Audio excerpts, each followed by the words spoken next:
The following program is presented by the HTM Podcast Network.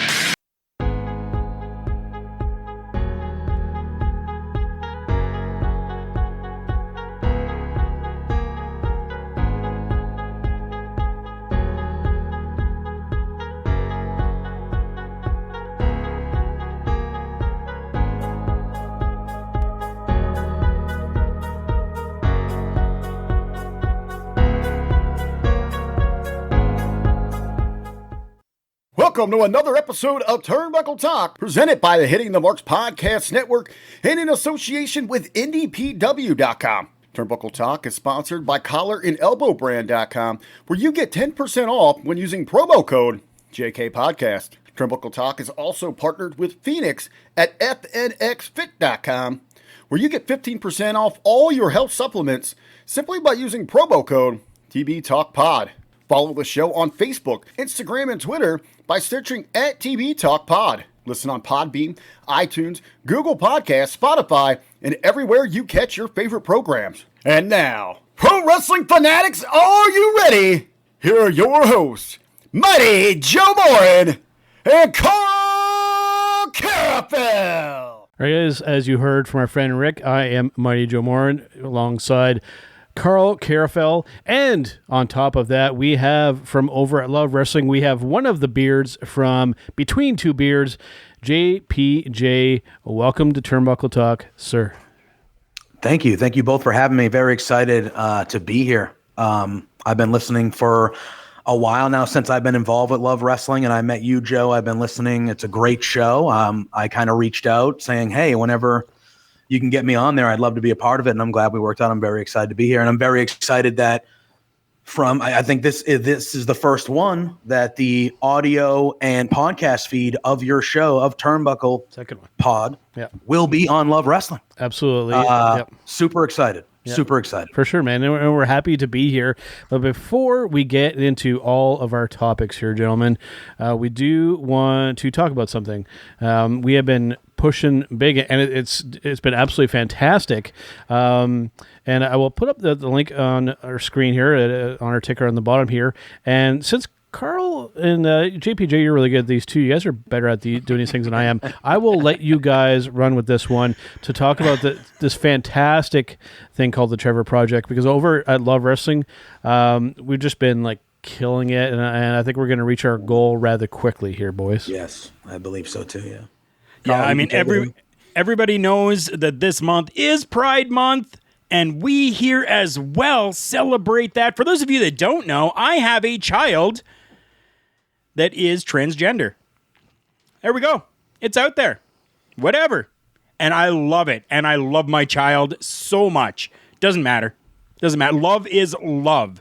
And with that, we are helping to give back as well over with the Love Wrestling brand. And it's super simple. Even if it's $1, it doesn't matter what you guys donate. Go and donate if you can for us. The link is down, scrolling down there. It is donate.tiltify.com/@ Love Wrestling CA/Trevor Project. Donate.tiltify.com/@ Love Wrestling CA/Trevor Project. That's where you guys go. And JPJ, tell us about the goals and how close we are right now, if you could. Yeah. So our goal, we wanted to raise $1,000 throughout the month. And I don't have the exact figure, but I do know that we are over $700 already. So we are pushing 3/4 of the way there. And today is June 7th.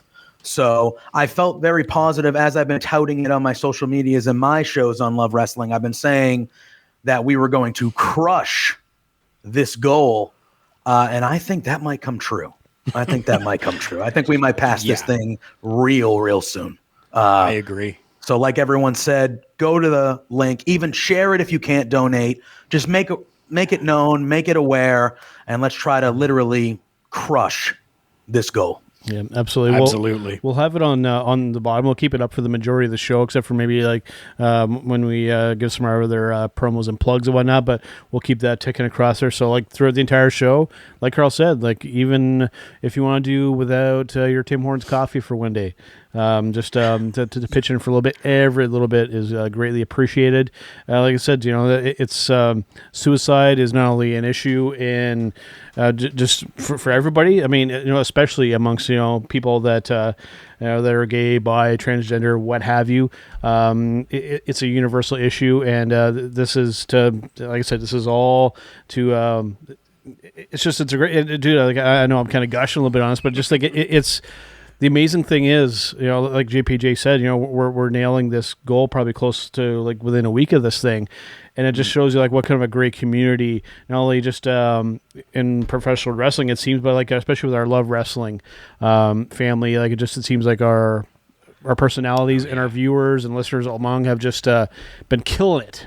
Yeah, and I think the thing that's good is, right, like there is this rhetoric because it's true, but like wrestling fans get a bad rap sometimes because a lot of wrestling fans aren't, the ones that you see on social media, like you always see people saying the worst part of wrestling are the fans, and things like that because some wrestling fans are, so I feel like when you see something like this and you see a wrestling community of fans donate like they have been showing up for this, it makes you know that there are good people in this community, and it makes you happy that we're doing as well with this as we are so soon, Well, boys, speaking of shitty wrestling fans, to transition right into our first topic, because like you said, there are a lot of great wrestling fans out there, but there are some douchebag wrestling fans out here. And it seems as though one of these individuals took it upon themselves to help themselves to some things from ye old WWE Thunderdome. Like, this is like... what happened to security, Karl? You work in the security business. What's the deal here, brother? That's hard. You know what? Because especially when the whole last 2020 year, everything that happened, right? I'll speak for security itself. We got overwhelmed, and when things got shut down, even the testing for a security license was shut down. So nobody could go and apply for it. Nobody could go and get it. Nobody could do the testing for it. And we couldn't hire anybody for security as well. So because of that, security seemed to be very few and far between when it came to all these different places. And then a lot of places thought, you know what, we can get away with not having 10 security personnel. We can get away with only having 5 security personnel. And now I think we're starting to see a little bit of the repercussions of not hiring back those extra people. So, I mean, security, it can't be everywhere all at the same time, right? So while security has gone off to check one section of a building, that other section of the building that they just came from is open and vulnerable. Is it possible, as our friend Don Lewis in the chat is saying here, inside job? Could it be somebody, maybe like a production worker, ring crew, or what's going? What do you guys think? What do you think, JPJ? Is this an inside deal? I mean, we're purely speculating at this point. I know. Yeah, I mean, it could be. I mean, I would assume when we're talking about security, like Karl. There's a lot of people backstage at those shows, right? Like there's agents, there's people working there, there's security, there's camera guys, there's people everywhere, the talent, business, there's people everywhere. So, who knows? It could have been an inside job. Maybe it was someone who knew somebody, got invited backstage, and he was like, okay, I found where this is. I'm going to wait till nobody's around. I'm taking it. Or maybe security did stop him and he was like, oh no, I'm an agent over here. And security's like, okay. Like, I don't think security is paid to dive in to see, what's going on. Like, they're just there to make sure nothing bad happens, So it could be a lot of things. What it did look like in the picture, though, if anybody's seen the picture, is like, it looked like he had belts, like championship titles, at least from the size of it. So I'm wondering, since it's at the Thunderdome, they haven't had fans there. No. So I don't think they would just have the merch out and about. Right. So like, it makes me wonder, like, did he steal some like actual championship titles? Oof. It's happened before. It's happened before. The only other time I could think of is, and it wasn't even really theft, but like, was it when Jericho lost the right? lost the AEW championship because he was having a little too much of the bubbly? You know, damn. I mean, it's like, yeah. I mean, it's pure speculation, like you said. At this point, we can get as crazy with the stories as we want, right? But yeah, I mean, I guess I can't even fathom, like, how do you come up with that idea? Like, oh, I'm gonna sneak into the Thunderdome and I'm taking stuff. Like, it's like, what? I don't know. You know where it might come from? A&E. Oh, yeah, the show. With their show that they've got going on, Most Wanted Treasures. Oh, I want to be part of that show too. I'm going to grab something from the Performance Center, and then, they're going to have to contact me for it, and nobody's going to be any the wiser. Yeah, that's right? A good one. That's a good one. I didn't even think of that. Yeah. Just kind of hold it hostage and then, like, ask for a ransom. Hey, I've got the WWE Championship. Give me some money and you can have it back. Yeah, like I said, let's say we're purely spitballing based off of nonsense, really. But it's, to me, like, it's still just like it's something that's very surprising that could happen with the caliber of one of these shows. And I guess it's maybe exposed, because, like you said, we've been without fans, maybe we've gotten a little lax in the security end of things. So maybe this is a wake-up call. Good timing because, we are going to be having fans back soon. So let's get our shit together, for lack of a better term. That's right. I don't want to let this go by without saying this. Brian, thank you so much for coming by. I appreciate you greatly. And then this here, our friend Don, that's Mission Impossible moves right there. Yeah, definitely. Definitely. Crazy. Yeah, absolutely. So crazy. Very, very well put. All right, well, I want to move on to another topic here that it's... I mean, we've been talking about it for a little while now, and I'm searching on it. I'll let you introduce the topic here, Karl, while I pull up the information. Actually, you know what? I've already got it in front of me. Doing stuff live, folks. Things can be unpredictable. All right, so we haven't actually had a chance to really talk about here on Turnbuckle Talk with all the releases that have happened. I know there's been a lot of speculation and a lot of people, not necessarily with the most amount of knowledge, kind of talking about this, and I thought we would look at one of the better minds, especially business-wise when it comes to the professional wrestling business, to see what he has to say about these releases and what's kind of behind them. And I figured we'd talk about here with you guys. So right from the 83 Weeks podcast, right from Mr. Eric Bischoff. If you're a publicly held company and you're an officer of the company and you're the chairman of that company, guess what your number one job is when you get up every single morning? To make money for your shareholders. That is called a fiduciary responsibility. That's Vince's job, to make money for his shareholders. And guess what? If it looks like he's not paying attention to details, if it looks like he doesn't have the best interest of his investors in mind, if it looks like he has a bloated talent budget and it makes no sense to have 300 people under contract, where in the last 6 weeks you've only used 78 of them. Maybe somebody said, hey, Vince, I think we better take a long look at our roster because it looks like we're not managing it very well. Well said. I think that I'm inclined to really kind of like what Eric said there makes complete sense. I mean, it really does seem like it was just purely a business move. Is it linked with a possible sale? Very, very, very possible. Like you had mentioned when we talked about on the Love Wrestling Reacts, Karl, of basically like a list of what companies tend to do when they're about to sell. All the boxes are checked off, sir. And Eric put it very well. I think like somebody close to Vince was like, hey, you know what? If we are going to sell, we need to make this as valuable as we can. And some cuts have to be made. Not necessarily budget cuts, because I think people saw that word budget cuts, and that's not really kind of accurate. We're not talking about budget. We're talking about like the overall package, like I said, for the shareholders. The released talents were told that it was due to budget cuts. Yeah. So that's where the whole budget cuts thing comes in. People, please listen to Eric Bischoff. Yeah. No matter what you think about him and anything that he has done in the past with any other professional wrestling company, this guy knows his shit. Mm-hmm. Okay? So if Eric Bischoff says something, and if you listen to his podcast, the 83 Weeks podcast, awesome, by the way, listen to what he's doing because he knows what he's talking about. Yeah. And this here is 100% a clear example of how amazingly business-minded this man is to realize and understand this. So, I mean, we're not just talking out of our ass here when we bring you anything from Love Reacts or anything here on this program as well. We're not talking out of our ass because we listen to the proper people, not Meltzer, but we listen to Eric Bischoff. Yeah. So, yeah, I think he's spot on with it. JPJ, what do you think? Yeah, I agree with both of you. I think I feel like right when AEW was starting and stuff, WWE went on this massive, we got to sign everybody. We're signing everybody. Yeah. And they tried to. They signed a lot of people.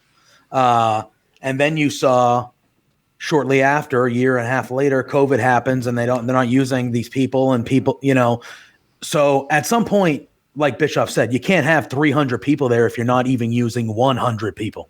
That makes no sense. You are literally just wasting payroll, and it sounds simple when you put it that way, but it is. It's simple business. Now, it sucks as a wrestling fan. It sucks. I don't want – and, these were big names. The last two, release packages, like groups – have been on the bigger side of names, like big names. So I think that was what was startling to most people. Like, whoa, these are big time people. But yeah, when you look at it from a purely business sense, which Bischoff is a businessman, it sounds simple because it is. If you're just wasting money, that means if you let people go, sadly, there's more money to be made, and that's what the job is if you're running a business, is to make as much money as you can. Because for myself, like just as surprising, like as some of the names that were released were, like Strowman, like Aleister Black, for me, probably even as much or even more than that. What surprised me even more of like how many like respected journalists and everything in the wrestling business really were looking at this through like a wrestling mark kind of standpoint, saying, oh, well, how could they get rid of that person? Like they were going at it strictly from an emotional point of view, like as a wrestling fan, whereas like looking at it from the business aspect, like for me, like I said, it makes complete sense. I had that initial kind of knee-jerk reaction as well. Yeah, but then like at the same time, when you look at how it all kind of unfolded, like as soon as I kind of saw it, I was like, it's strictly a business move. It's nothing personal. As a chairman of a company like that, you can't operate like that. You can't just go off of like emotions and like, oh, well, I like this person over this person like that. If you're going to be a successful business, you can't operate that way. You have to do like what Eric said, what's best for your shareholders. Mm-hmm. Regardless of whether somebody, whether you like somebody over somebody else. It's at the end of the day, it's all about the money. Yeah, and those shareholders, a lot of them, like they don't care. A lot of them probably don't even like wrestling. Yeah, exactly. Like they don't care about anything except whether their investment is working out or not. And if it ain't working out, they're going to let the guy in charge know, you need to fix it because this ain't working out. Yeah. And then that's it. Yeah. And then, I mean, it's just the way it works, sadly. And like I said, it stinks for us, the wrestling fan side of us, because we are all huge fans, right? Yeah, so the wrestling fan side of us, it stinks. Yeah. But when you look at it from a logical standpoint, the moves make sense. As puzzling as they are on the surface, they make sense. Yeah. So for sure. Now going from releases to go ahead, Karl. I wonder how many of them got their stuff in a bag. Yeah, right. Yeah, the trash bag. Yeah. I'm gonna say maybe 0 of them. I'm hoping it was this time 0. around. I'm gonna probably say it. I would not got a nice WWE duffel bag. Be surprised if some of them got in the trash bag. But like I said, going from releases to a signee to one that I guess was a little bit of a surprise, but I'm definitely of the school of thought where like one of the things that drives me crazy in the internet wrestling community, especially these days on social media, is like whenever everybody catches wind of somebody leaving anywhere at this point, they're like AEW. I get it.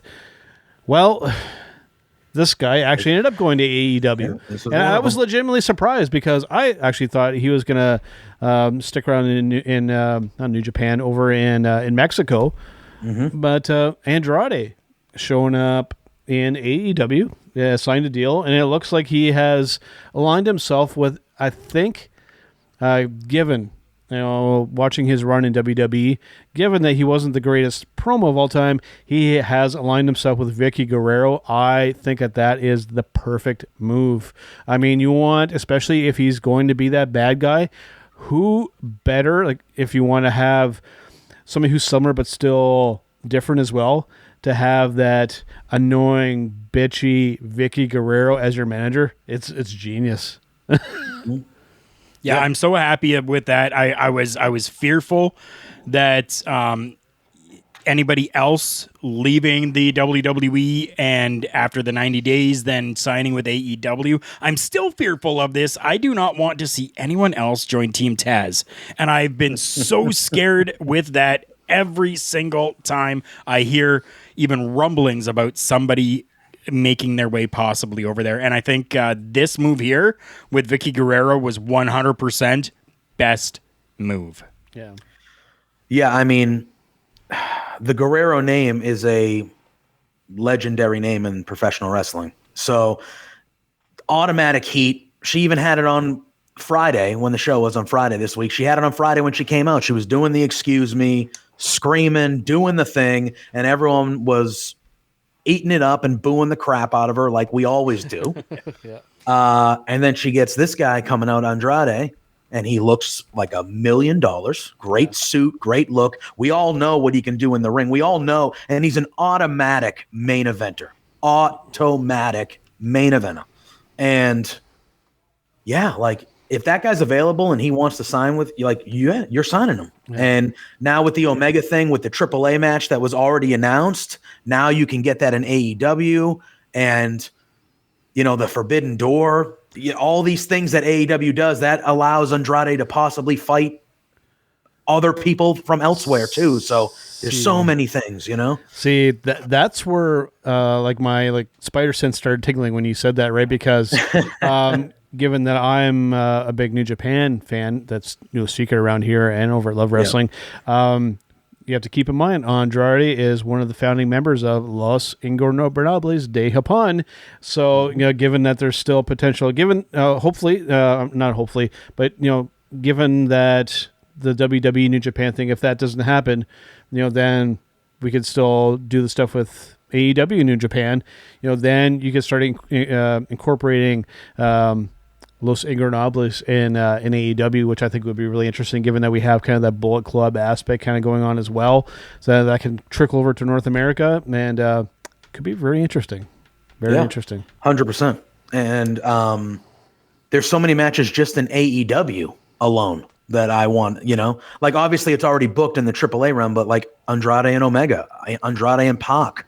I would love to see Andrade and Rey Fenix. And like, there's so many matches that he can have that already. And then, like you said, if he goes to New Japan and he has all those guys, and even Impact, there's a few matches he's one of those guys that you want to watch wrestle all the time, Andrade. And there's so many people that he could, I mean, I was all in it. And I think the pairing with Vicky is great. I did hear some rumblings of like people saying nothing, but they were like, what if AEW now goes after Tia Trinidad as well? And I was like, well, I mean, that would be a natural pairing as well. Obviously, we've seen it. But I love the Vicky pairing. I think that's very smart on their behalf to do that. He did, it was a very short promo. Yeah. He just cut one line, but his English was fine in the one line. Now, again, you got to see a long form promo or a longer one and see, but every report you've ever read said that he was working his ass off to improve his English. Yeah. Going to pressers, answering questions just to practice, So, and again, one line, but he delivered it pretty damn good. I was pretty convinced, like, oh, yeah, his English sounded fine there. So we'll see. But I mean, I'm all on board. Andrade's awesome. For sure. Our friend, Mr. Richard Bronson Vickery, not as kind. But again, I highly respect Mr. Richard Bronson Vickery. He does our intro every single week, so I have to keep that in mind as well. But yeah, he feels that it wasn't anything kind of special. It's fair enough, dude. But like I said, I think give him time. I think that, like I said, I think that the pairing will work. And then I think once people see him in the ring again, I think he should win some people over. And we'll kind of see how that unfolds, because I'm very curious. And I'm thinking right here as well that our friend Ryan, welcome back, Ryan. Thank you so much for being here with us. Hopefully he learns a lesson from his time in WWE and buys Babbel so he can actually communicate to the audience. Who knows? He might have already done so.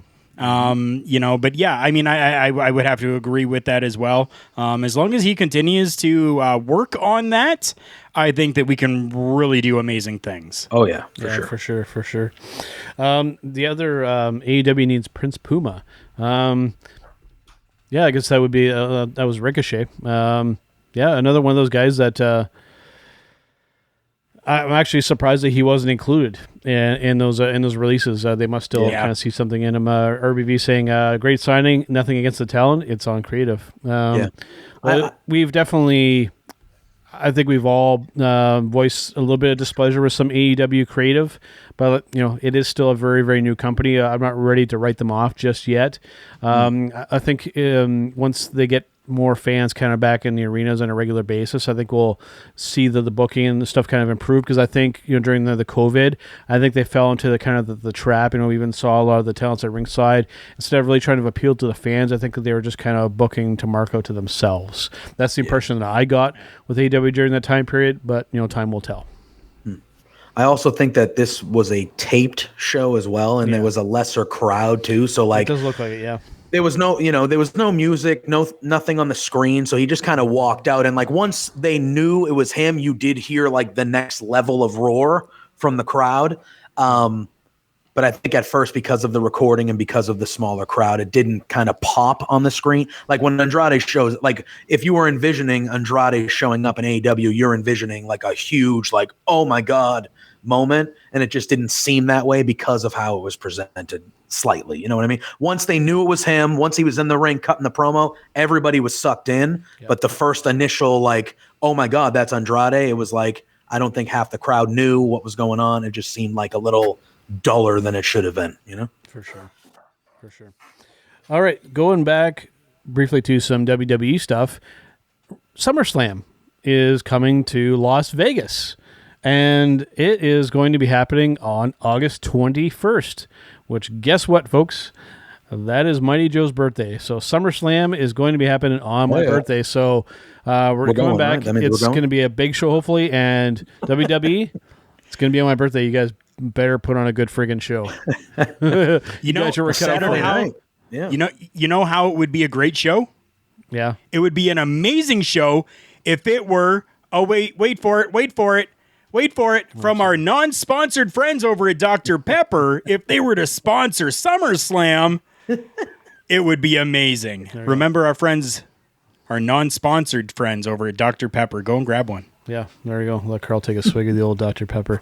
Richard Brunsford Vickery saying should run vignettes until larger crowds came. Have him on the beach with a shadow. Yeah, that would be cool. That would have won me over and probably some other people as well. Yeah. But and the thing I want to really talk about with SummerSlam though is I hope that they start building soon. Don't do this typical thing what they've been doing lately of 2-3 weeks. Try to cram in a build. SummerSlam back with fans. Let's push this thing. Let's promote the hell out of it. Let's start building the storylines yesterday. Yeah. Yeah. Yeah. Right? SummerSlam's supposed to be one of the big 4 WWE shows of the year. Let's get back to that, please. I'm hoping the fans coming back might give them a little extra motivation because they knew fans were going to be at WrestleMania. Not a lot, 25 grand, still a good, the biggest they had in 14 months, whatever it was, a year. Yeah. They knew they were having fans at Mania, and they still had a lot of those programs built in 2 or 3 weeks. And WrestleMania is WrestleMania. Yeah. So I'm hoping that they know it's going to be a big crowd, huge first real monster crowd back. that we get. I understand, Money in the Bank's a popular pay-per-view, like that's coming up soon, but like we don't have to wait until August 1st to start promoting SummerSlam matches for August 21st. Like, let's start slowly, like small little hints at things and then weave them in and out. You can start that literally this week or next week, whatever you want to do. But like, I would love a couple matches to be built over a few months. That would be nice. It would be nice. Yeah, I think it definitely would be as well. I mean, everybody's right. We have to start building for it now. And I mean, you mentioned WrestleMania, and there really wasn't any big build to WrestleMania, but it's WrestleMania. That's kind of the mentality that they've been going with, right? It's WrestleMania. It sells itself. Not anymore, it doesn't. Great. SummerSlam doesn't sell itself. So we need to make sure that we're doing everything that we possibly can to sell this, especially for those people that are going to be traveling and going there for the show, where it's going to be live people there in the show. Not a Thunderdome type of situation. We're going to have actual people there.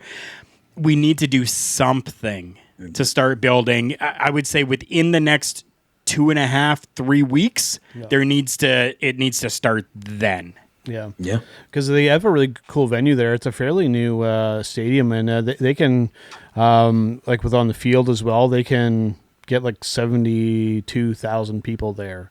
Oh yeah, I think they're planning to have a good amount of people. Allegiant Stadium in Vegas. It's like I said, it's a new stadium. It's gorgeous looking. Let's see if we can cram that place. I mean, it's just been longing to see that big wrestling. Like you guys hear over here on Love Wrestling on a regular basis when Karl and I are looking back on these matches at Turnbuckle Rewind, you always hear me go like, look at the crowd, man. I missed that. Right? Yeah. So let's get a nice big back crowd in for SummerSlam on my birthday. I'm hoping now. Go ahead. I was going to say, I'm hoping because it is now, they know it's your birthday, that they're going to hook it up. They better. They might not, though, as put here by our friend RBV. WWE has already said that SummerSlam will be over before that night's Pacquiao fight. Short and sweet is going to be that night. Which, you know what, I'm really not too mad at. I mean, I want it 3 hours. Give me at least 3 hours, because if it's a pay-per-view, I want it to be 3. Don't give me anything shorter than your Monday Night Raw program. Mm-hmm. That's all I ask. Give me 3 hours. I'll be happy. Yeah, I was going to say that's one of the things in the Thunderdome pandemic era that I hope kind of continues is they've had shorter pay-per-views. There hasn't been, I agree with you. I think if Monday Night Raw is going to be 3 hours every week, and I understand commercials, and there's no commercials. They do commercials on their own network, but like there's not as many commercials. So like, any 2.5, 2:45, 3 hours, like that's a nice sweet window that you can get everything you need done in a pay-per-view. And like, it's not, I'm on the East Coast. It's not 12. It's not midnight. No. It's not past that on a Sunday where most people got to get up and go to work, So like, shorter events, shorter pay-per-views. I hope that kind of continues through bringing people back, I think. And they tend to do it on their big show. It drives me absolutely berserk. Maybe I'm just a weirdo and this doesn't bother anybody else. But like WrestleMania and some of these other bigger WWE shows, what they do during that opening match, like typically during the opening entrance, is they'll cram in like a freaking Snickers ad or something like that during their entrance. I'm like, come on, guys. It's like the show has started now. You had all that time on the pre-show and all that other crap to get your advertising in, then knock it off. Like, especially during a wrestler's entrance. Like as a wrestler, I think I'd be kind of pissed if like I knew that, on the pay-per-view on the live feed that like there's like a Snickers commercial happening during my entrance. I'd be pissed. Yeah. We talk about Bischoff, okay? Bischoff going back to this whole business aspect of things. Yeah, true. Right? So what can you charge more for? A Snickers ad on the actual pay-per-view or a Snickers ad on a pre-show that everyone in the world is going to be able to see for free on YouTube? You're going to be paying more to the company for your ad to be played on the actual show. Right? Yeah. Right? Mm-hmm. Yeah. 100%. I don't run a business, and maybe that's why. But, but who knows, man? All right. So you know what? Let us... I don't know. I don't personally have any, but I'm hoping that my co-host has some here. So we'll hit the video package here and see what we get.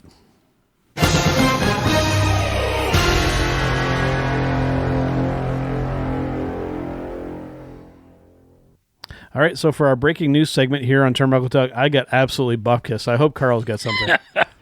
We have a new NWA Women's Champion. There you go. Camilla Brickhouse. Camilla winning that championship. Honestly, I was surprised. Yeah. I didn't see it. No. I did not see that coming. I thought that it was going to be probably about another 3 months, 4 months out type of thing. But no, it's right there. It's put onto Camilla. What are your thoughts on that, guys? Let's start with JPJ. Yeah, I'm not a regular NWA viewer, but I did see the results of the pay-per-view and stuff like that. I think they've been building her for a little bit now, right? With Aldis and stuff like that. So do you think it has anything to do with maybe AEW going, hey, we want Serena Deeb? So possibly. Yeah, you know what I mean? Like she's been, I feel like she's been involved in all the main AEW shows for like a bit now. And arguably, and I think Mighty Joe, I think this was your favorite match of the night of Double or Nothing. She arguably had one of, if not the best match of the night at the AEW pay-per-view, and it was on the pre-show last week. Yeah, that was my favorite. That was my favorite match from the show, the pre-show match. Yeah. So I could easily maybe have seen maybe like Tony Khan just being like, hey, like if you're going to do this, I would like Serena Deeb, you know, and stuff like that. I know a little bit about Camille. I don't know a ton about Camilla. I'm sorry. But yeah, I know that her and Aldis retained obviously in that terrible way that he did. But I know they've been building them up. So if you, with your judgment that it should have been probably a tad longer, I'd probably go with that because I did read that some people did think it was a tad rushed. I'm sorry.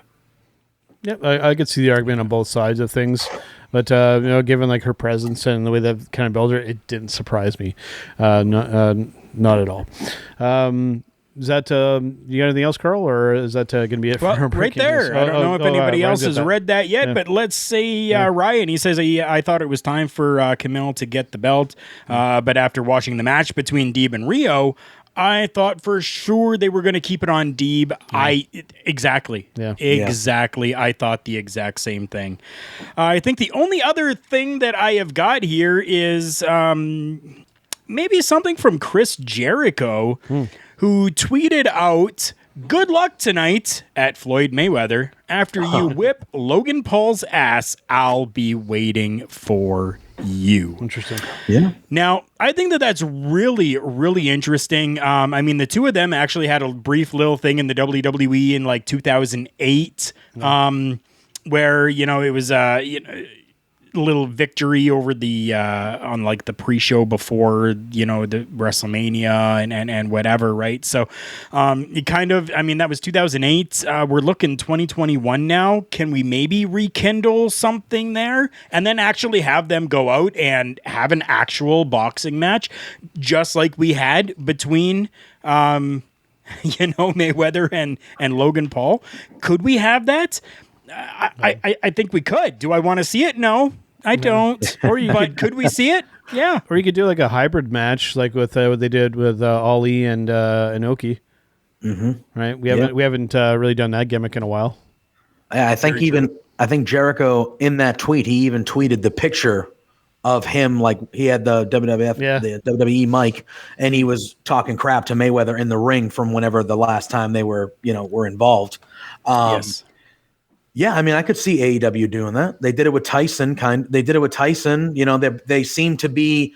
Tony Khan doesn't care about spending money to get these legends or mainstream people that have been involved with WWE and wrestling before onto his show now. We saw it with Tyson. I would not be shocked at all. And Mayweather, if there's money to be made, Mayweather's going to make his money. He will do whatever to make money. That's just the guy he is. So I would not be shocked at all. Our friend RBV saying Deeb is arguably the best in the world right now. Omega Marks can suck on that. I feel you on that, brother. Serena Deeb is definitely one of the best women wrestlers on the planet right now. I don't think too many would argue with that statement. All right, boys. Considering everything here with Jericho and Mayweather, okay, I think to end all of that off, it couldn't go any worse than his encounter with Mickey Rourke at WrestleMania 25. Okay. Oh boy. Yeah. Oh boy. That one is pretty poor, isn't it, I think.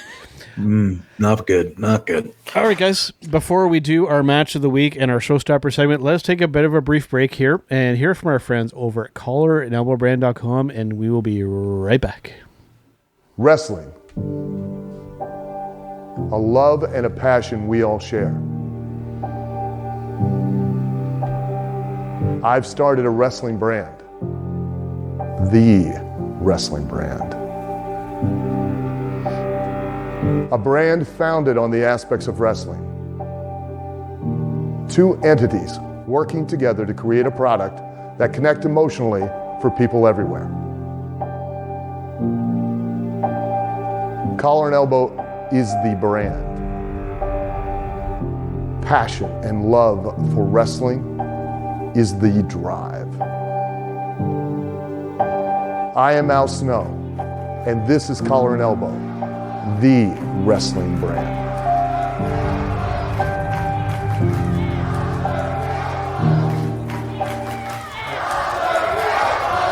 The dictionary defines hero as a person who is admired or idealized for courage, outstanding achievements, or noble qualities. Being a hero in life is far more than words printed on a page. It takes an unwavering code, a compass that points true north, always. And in times like these, it takes sacrifice. Hero shouldn't be a word defined by a dictionary. It's a word that should be defined by the best of us.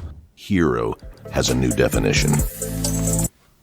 All right, guys, Mighty Joe, Karl Karufel, and our friend JPJ back here on Turnbuckle Talk. And as you hear from our friend Al Snow, that if you use our promo code JK Podcast at the checkout, you will get 10% off your entire order there. Go and check them out. They have a ton of great merchandise, including that collar and elbow hat that is on Karl's head every single week of this show. That is right, everybody. Just like Mighty Joe said, there's so many great things that are over there. If you have not checked them out, please do so. Go there, sign up for their newsletter that they've got, and you're going to get information as to every time a new drop happens. Follow them on their social media as well. You can find all of that at collarandelbowbrand.com. When you do make that purchase, remember that promo code JK Podcast is going to get you that 10% off. But not only that, you're going to help support us and this podcast because we get a little bit of a kickback for every purchase that you make when you use our promo code. So we're giving back to you in 10% off. You give back to us a little bit, and the world keeps turning, and the world keeps turning. Absolutely. All right, boys, let us get to our Match of the Week segment.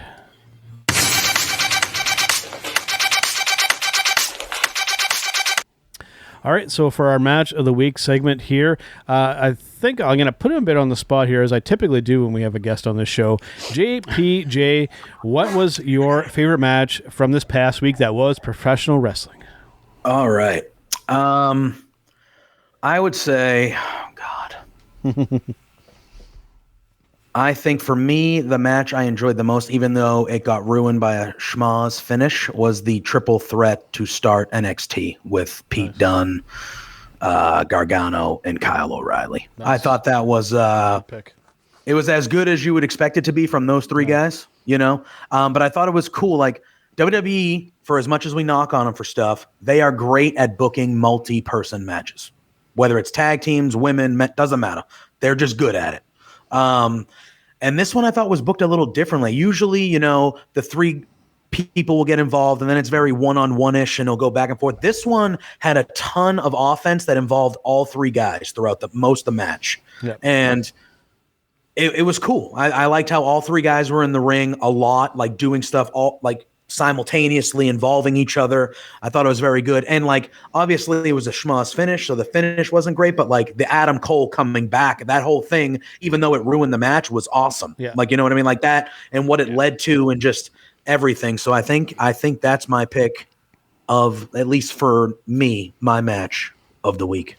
It's a great pick, and like I've said before on this program and everywhere that I've been when it comes up with Pete Dunne, like ever since like that cruiserweight or that champion or whatever that they had there, and they were all kind of standing there, and Regal was out there, and like Pete Dunne like went like out of his way to like make himself stand out, like attacking like other people, even like go after Regal himself. Like he could have been this guy that just came in and just kind of faded into obscurity, but like he was like, no, it's like I'm here to like make an impact. Pun intended, and like I'm just not bullshitting around. I'm here to be a star in this company. Like he went like out of his way to really stand out. Props to that dude, man. Pete Dunne is. I enjoy the hell out of watching that guy wrestle.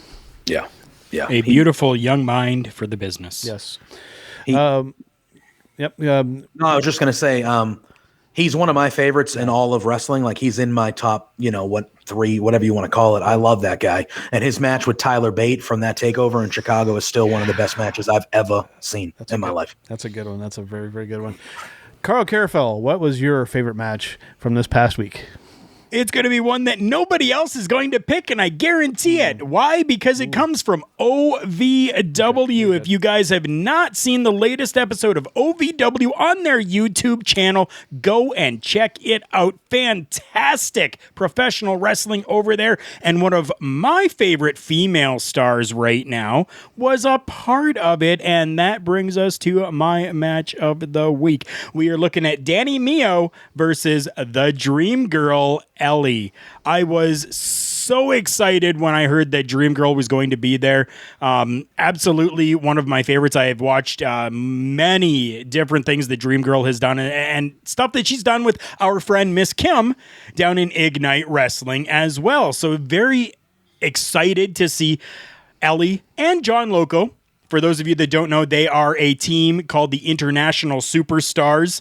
Both of them were on this latest edition of OVW TV, which was fantastic. The matchup between these two girls wasn't okay. It wasn't like a star-studded, like Trish Lita type of matchup that went on, but they worked, which is a lot more than we can say for some of the female professional wrestling that is out there. These two girls actually went out there and put on a good show for us, and that's what I was happy about. So super happy with everything that OVW has been doing lately, and even more excited that I might get to see more Dream Girl Ellie on OVW TV. That is my pick.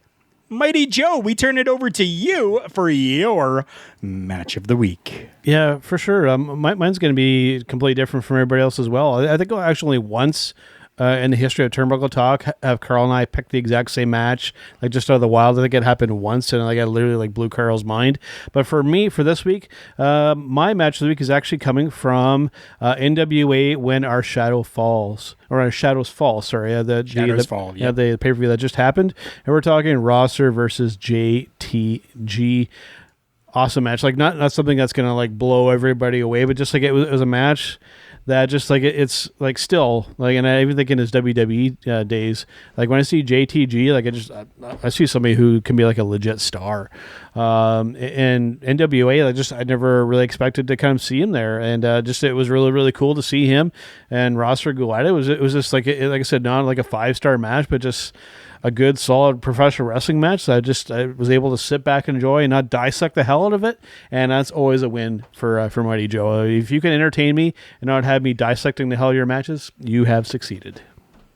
So. And that's exactly what it boils down here, people. It doesn't have to be a 5-star matchup that you have, even for your matchup of the week. Your match of the week and our match of the week is whatever matchup we were the most excited about, the most intrigued with, the most enthralled with. As long as we enjoyed that matchup, that's how it becomes our match of the week. For sure.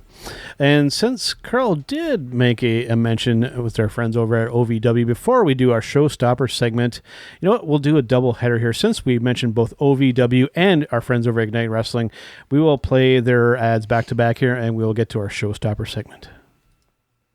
Hi, my name's Barry Radcliffe. You might recognize me from such films as The Longest Ride or Dead 2. Now, as a successful actor, I have 2 planes, a supermodel wife, countless exotic cars, and a ton of cash. You might think it couldn't get any better than this, but You'd be wrong. For only $4.99, you can get OVWWrestlingNetwork.com. That's OVWWrestlingNetwork.com for only $4.99. Now, will your life be as good as this? No. Will it be better? Yes, and I guarantee that. That's not valid anywhere. OVWWrestlingNetwork.com is only $4.99. Tomorrow's yesterday is today. Prices so low, they're insane.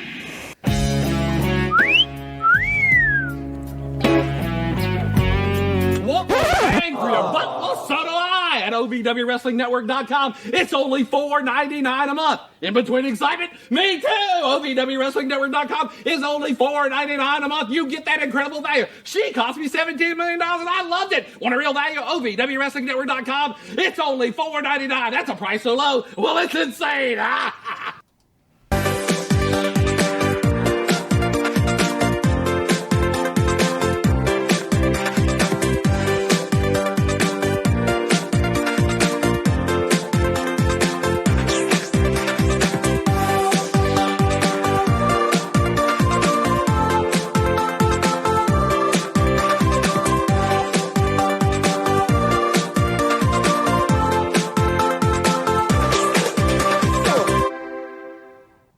So there we go. A little word from our friends over at OVW. I always love playing that commercial. And of course, our friend Kim Arlip over there with Ignite Wrestling. Karl, we are overdue to have Kim back on the show, given that they're basically running at full tilt down there.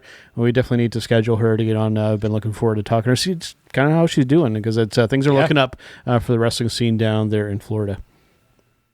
Definitely, we will need to figure out and find out when her next show is and have her on maybe 3 weeks.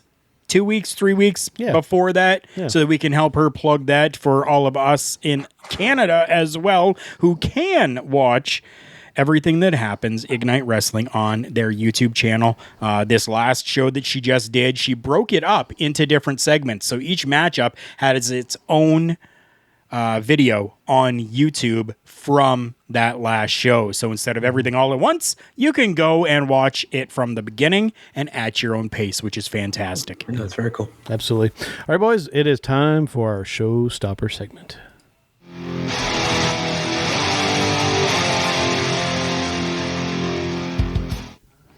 All right, so for our Showstopper segment this week, this kind of ties back into what we were talking about earlier with WWE releases. And of course, from that list of very notable talent, right at the top, we were talking Braun Strowman. And back in 2020, part of an interview that Braun did kind of brought on this this topic here. Actually, the title of the episode, too, of Never Saying Never. Here's a quote that Braun had from an interview back in 2020.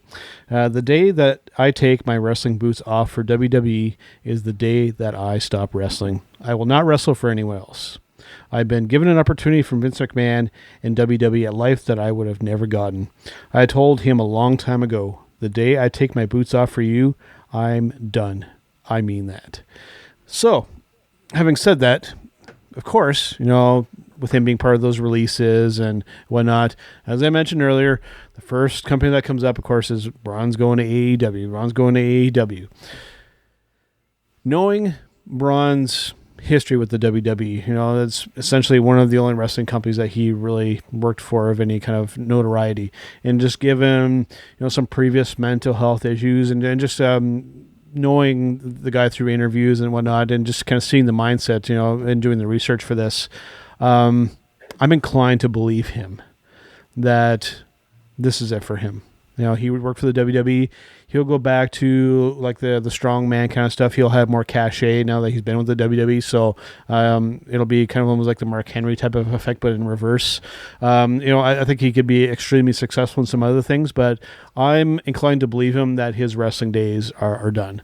He just seems like that kind of individual that is a man of his word.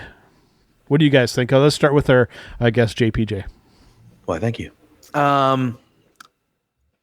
I believe him too. I think if there were anyone that was going to do the thing where maybe he just goes away for a little bit and then re-signs down the line, it was going to be him of this batch. Obviously, like you said, when people get released, the first thing you do is like, oh, where are they going to go? They're going to go to AEW, New Japan, blah, blah, blah, blah, and that's just the natural thing to do when these things happen. It's hard for me to envision Strowman going anywhere. You know, like, yes, I could see him in Japan, big, you know, monster American, like whatever he would do. They've done that before with guys. But yeah, I think either he comes back to WWE down the line or he just goes on with the next chapter in his life. I could easily see him, not that he has the greatest promo or acting skills. I could see him maybe acting, being a monster, not a lot of lines, one line person in Hollywood. Like the guy is he's huge. He's like 6'9". He's just a giant man. And when you see him, he stands out 100%. He's almost as giant as, maybe not quite as giant as the man in your background there, but yeah. No, not like this guy. Where is it? Somewhere. Almost, yeah. But yeah, I totally agree with you, dude, that I think that he's somebody that could come back further down the road, or, you know, we'll go with the Hollywood route or something like that. But as for wrestling for any other companies, I'm inclined. I mean, like, he to me strikes me as a guy that it's, you know, I know some people say, well, you know, he's working us. I don't think so in this case. I really don't think so. What are your thoughts, Karl? Because I could tell you're just like, you're intrigued. You got something to say there. I kind of know you well enough. Harry and the Hendersons. Awesome. Yeah, he'd be great. Right? Yeah. Let's do a remake of Harry and the Hendersons, and let's use Braun Strowman. Good call. That would be amazing. That would be something that I would love to see. Yeah. What about a remake of The Princess Bride? No. I never want to see that remade. Yeah. Never do I want to see, just because of Andre, and because of it was Robin Wright's. Yeah, I don't think you could ever do that with debut into Princess Bride is a movie that is very close and dear to my heart. It is a movie that I have watched probably 3 million different times. I own several versions of the covers for that movie. It is one of my absolute favorite movies of all time. Never say never. Never say never. Shawn Michaels said the exact same thing. I'm done. Money talks, bullshit walks. He did it for the money. And we're looking at this. Is Braun Strowman going to need money? Now, when I look at these different things, I'm thinking, okay, we do know, as Mighty Joe has said, Braunfoot, love it. Mighty Joe did mention that there has been some mental issues that have been there, right? Which I know absolutely all of us have at one point in time or another have been through. It's natural, it's normal. Stop stigmatizing it. Okay, it happens. Yep. Okay, so what if he does go into a little bit of a meltdown, a mental breakdown? Who's going to help him out? Redbeard. Can we maybe see Eric Redbeard, or Eric Rowan as he was known? Can we maybe see him go, hey Braun, I'm doing indie stuff, man. It's fun. There's no bullshit. There's no nothing. I'm just going out there. I'm making a couple of bucks. I'm having a great time doing it. I'm signing autographs for people, and I'm happy. Maybe you want to come along with me for a couple of shows and just, kind of see how this feels for you. Even though I know what you said, I totally get what you said, and that's really awesome. For you to be so loyal to Vince McMahon for everything that he's done for you. But, dude, look at your size. Look at what you can do. Yeah. You can definitely be a draw, man, even if it's just at independent shows, and you'll be very happy. Yeah. Well, and JPJ hit on it too, that like in Japan, like he would be like an attraction. Knowing that Japan audience, they very much like their homegrown and their local heroes. No denying that. But the other flip side of that too, Japan, they also like things that are very, very different. Like things that really kind of stand out. They pop like large for that. Like when like a Brock or like a Hogan or something comes over there, they lose their shit. Like for Japanese people, But yeah, it's the type of thing where, I'd like to see him kind of do some other stuff. But like I said, for myself, what really strikes me is just like he does seem like somebody of integrity, and just knowing that, he has been in some weird places mentally throughout the time, and that could just be a matter of from working with WWE. That tends to kind of affect people in that respect. But yeah, go ahead, Joe. Yeah, I do think right. So this was taken from 2020. Yeah. Okay. 2020, he's making over $1 million a year wrestling. Year later, he now is making no money with no job. So again, I agree with you, Mighty Joe. Like from all the interviews and things I've heard, he does seem like a loyal, like he wouldn't say that if he didn't mean it type person. But at the same time, his circumstances are completely different right now. Yep. And that can change an opinion real quick.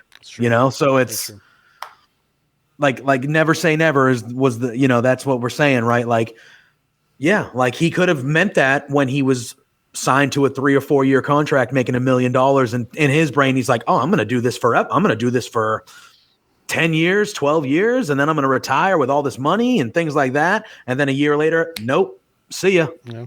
And that could change an opinion, you know? And the situations that can change rather rapidly too. Like, you know, to even turn this kind of internally with myself, my previous quote unquote day job, you know, going into that and doing it for a little while, I figured it was one of those things that's really, like, I kind of enjoy. I was like, oh, you know what, this seems like it's pretty good. I'll probably never end up going anywhere else.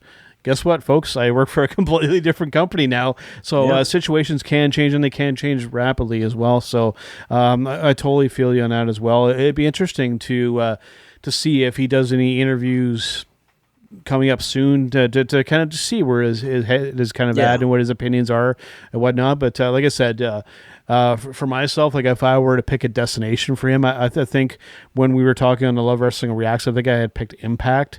For me, I would have to change that now. I think that New Japan, like I said, he could like be like an attraction of it. Like just matches with like him, like with like Shingo, even like Minoru Suzuki could be like to see Minoru go after like a big guy like Braun. Just try to kill him. Would be kind of unique. You know, Ishii and those kind of guys like that. He could match up really well. And like I said, I think he could be like that big, larger than life attraction in New Japan. That'd be like crazy to see that. Like I would pop pretty large for that, because I know a lot of people were down on Braun for a while, but I think like he really did like improve like leaps and bounds for like a while at the beginning. Like he wasn't anything kind of special, but boy did he ever improve. I think he was the best part of that triple threat match. He was the best part of that. Was the best he had looked from an in-ring.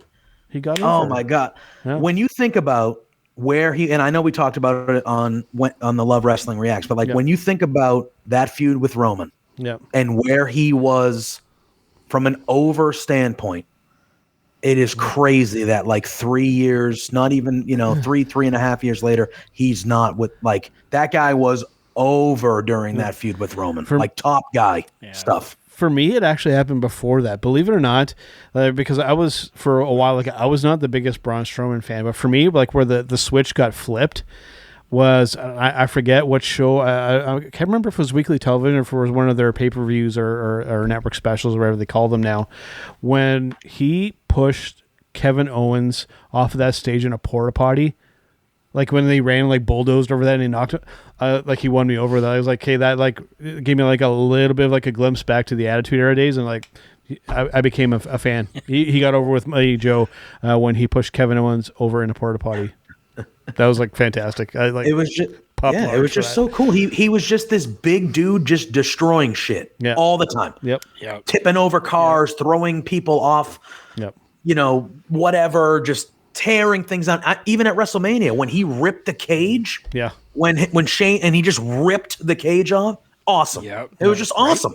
And like they got away from that and they tried to make him this like almost like funny guy kind of, and like I get it, you want people to, you know, you want to see what they can do in other aspects, but like he should have just been a monster destroying shit the whole time, and he would have been probably one of, if not the most popular guy in your company easily.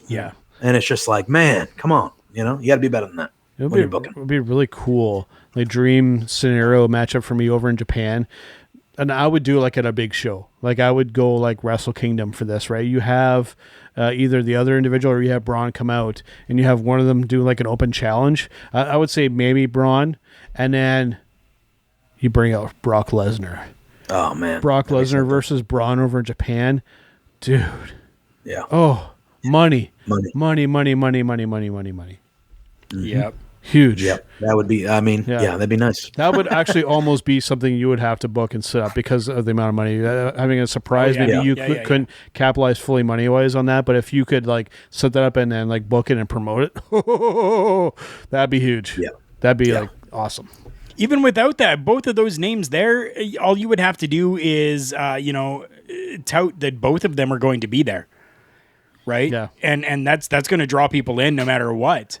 Yep. If Braun Strowman is going to be there, we don't know what he's going to be there for, but we're hearing that Brock Lesnar, he's signed to be on the show as well. Oh, amazing! Sounds good. We're going to get to see both these guys in the same night. Wow. Yeah. Holy shit. This is going to be awesome. Yeah. As Vince McMahon would say, that actually is such good shit. Yeah. Right? Because Brock is still undeniable. Like, I think still, and he hasn't wrestled in how long now? Brock is still probably like the biggest money draw in professional wrestling, wherever he would go. I think we'll be seeing him soon. Yeah. I would have to guess we'll be seeing him sometime soon. The great debate is, where's it going to happen? Where's it going to happen? Because like I had mentioned, I forget now because we do so much stuff that Brock likes to. He is very loyal to the WWE, but he also likes to dabble and experiment in other things. He has been over New Japan before. He has done some mixed martial arts, so it would not be out of it wouldn't be out of left field for him to show up in New Japan. But like I said, it would be money, and if it was against Brock, I mean. That would just be pretty freaking cool in my humble opinion. Oh yeah. All right, boys. We could go on for like hours and hours talking about this kind of stuff, but we do eventually need to wrap things up here. But before we do go, couple of housekeeping things. Let us talk one more time about the Trevor Project for those who maybe have tuned in on the second half of the show and missed us talking about it. Karl, JPJ, tell us more about the Trevor Project and how you can donate to this absolutely fantastic cause.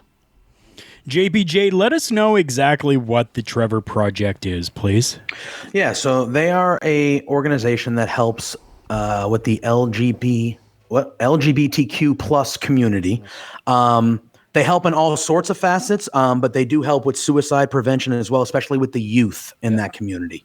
The suicide rate is bad everywhere, but specifically in this community with the youth and just not knowing if they'll fit in and, things like that. It's a problem. And the Trevor Project goes out of their way to help people when they're dealing with this type of stuff. On Love Wrestling, Spencer Love and Josh Robinson had a great talk last night, and they talked about it more in depth. I would recommend to check that out on YouTube and the replay on Twitch and just stuff like that. Like, that was a great open discussion about kind of Josh's history and getting into wrestling and stuff like that, and about the LGBTQ community in wrestling. But yeah, the Trevor Project deals with that. And I know specifically Josh was very open in those chats that it helped him a lot, like when he came out last year and things like that. And so it's not only about when you're at that level, when you're at a scary point, like thinking about suicide or anything like that. It's in all aspects of whether it's to help coming out and you don't know how to do it or anything along those lines. They are there to support people in that community. And here at Love Wrestling, it means a lot to us. It's an organization that is very close to us. And yeah, it's something that we're very proud of, making more awareness and raising money this month for this organization. Absolutely. And for that, you guys can actually help with that. You guys know that normally I am very extravagant when I am talking, doing these types of segments, but for this one, I'm going to tone it down a little bit. So if you feel so inclined, go to donate.tiltify.com/@LoveWrestlingCA/Trevor Project to go and donate. We will put a link to that on our social media pages, as we have done already. So if you are part of our social media pages, go and check that out. But again, if you feel so inclined, and if you can't, share the link out, because that will help too. Again, donate.tiltify.com/@LoveWrestlingCA/Trevor Project. Absolutely. And throw it back over to you, JPJ. Tell all of the Turnbuckle Talk listeners and viewers what you have going on over at Love Wrestling these days. Oh, yeah. I got some good stuff going on over there. I do try to hop on with any reactions and things like that. I know. But I do have the War Report with my buddy Matt, the franchise we call him. For the next couple weeks, I think we're going to be changing the format. We're going to have 2 separate shows. So there'll be 2 War Report shows, with AEW kind of being on Fridays and Saturdays for the rest of this month with the NBA playoffs. We're going to be doing our normal Thursday spot. That will just be NXT, though. And then, like we've been doing the last couple weeks, we'll have the live Sunday morning. I believe both might actually end up being live, hopefully. But at least the Sunday morning one at, early morning, 8 a.m. Eastern time, will be live. And that will turn into just an AEW review for the next few weeks. But the War Report is usually on Thursdays. We deep dive into all the segments, all the matches of both NXT and AEW. And then also on Thursday nights, and Mighty Joe, you help produce this show with us, which is a great help. Yes. We have Between Two Beards. Love that show. That is me and Pluggo, my buddy John at WrestlePlug Inc. Follow him on all those social medias too. We've been doing it for about a month now. I think we've had 4 shows. It's been a lot of fun. Very, very fan interactive. Yes. We try to talk about what you guys in the chat want to talk about. We've had some cool guests. We have a very cool guest this week, Alex Zane from MLW, who just got drafted. Big time guest. He's going to be on the show. I believe we might even be having a draft with him. I'm going to keep that quiet until the official announcement, but some cool stuff with coming up on Between Two Beards. That's been a lot of fun. And then we do have a takeover next Sunday as well. So we will be having a live reacts after that, which I will be a part of because NXT is kind of what I do. So yeah, lots of good stuff. Lots of good stuff. And that's just me. Yeah. We have other people doing we got everything. And now you guys are on here with this show. Like we're just building and building and building. We got a crew of not only talented people, but more importantly, great people. And yeah, man, we're killing it. We're killing it. And handsome.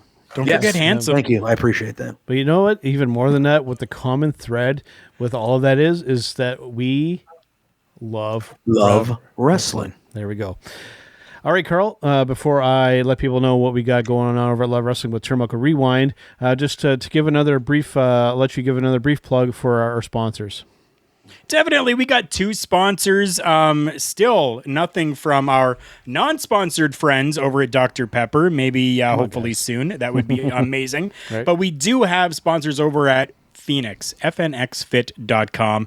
Great workout supplements and workout gear over there. Go and check them out. They're absolutely fantastic with everything that they do. Shipping is reasonably priced and quick. So everything from there is fantastic. Check them out, fnxfit.com. Again, when you use the promo code, you're going to get yourself 15% off your entire purchase. Now that promo code, what is it? TB Talk Pod. Just like our social media is. TB Talk Pod. That's all you need when you're checking out everything over at fnxfit.com. Every week we're telling you about collarandelbowbrand.com. Guys, still, I absolutely love everything that I have gotten from collarandelbowbrand.com. When it incepted and originated, I jumped on that bandwagon. We are actually the first Collar and Elbow branded sponsored podcast, which is absolutely fantastic. I love being able to say that. And I got a bunch of gear when we first started, and I still have all of it, and it's going on 3 years, and it all still looks great and feels amazing. Go and get yourself something from collarandelbowbrand.com. Use that promo code JKPodcast and get yourself a sweet 10% off. That's JK Podcast for 10% off at collarandelbowbrand.com. Absolutely well said, Karl. And for you and I, coming up this week over on Love Wrestling with Turnbuckle Rewind, we will be going back to WrestleMania 12, the Hollywood Backlot Brawl, Roddy Piper versus Goldust. That's one that I've been really looking forward to. And for those who haven't seen and heard about this, you guys are in for one hell of a treat. It's going to be absolutely incredible, and it'd be a fun one to watch along. Like, we'll see if we can set it up. I know we haven't done it for every episode, but see if we can set up like a timestamp type. I know that's a little tricky with that, but if you guys can actually like watch along as we're doing, I think you'll really kind of get it, because like this is like a really, really, like, it's very different, but I think people are going to dig it. It's and it features my favorite guy of all time, Roddy Piper. So it's going to be good. Let's just put it that way. Yeah, definitely it will be. All right, guys. Well, that wraps it up here. Thank you, for as always, for being on, Karl, and thanks to our friend JPJ for being on. This was cool. I think we will be having you on several times, sir. It was a blast. That would be awesome. Thank you guys for having me. This was a fun time. Absolutely, awesome. Karl. All right, guys. That's about time to wrap it up, and we'll see you guys on the next one.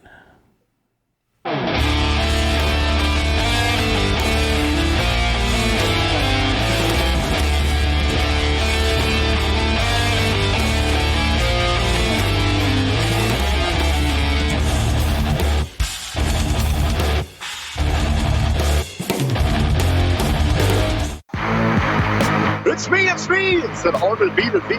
As you can tell in the background, we are out celebrating. That is what we do here at hittingthemarks.com. And I invite everyone to continue to tune in to Turnbuckle Talk, but check out all of our other shows. We have weekly content, especially lit up by the flagship show. You can find that all at hittingthemarks.com. Run.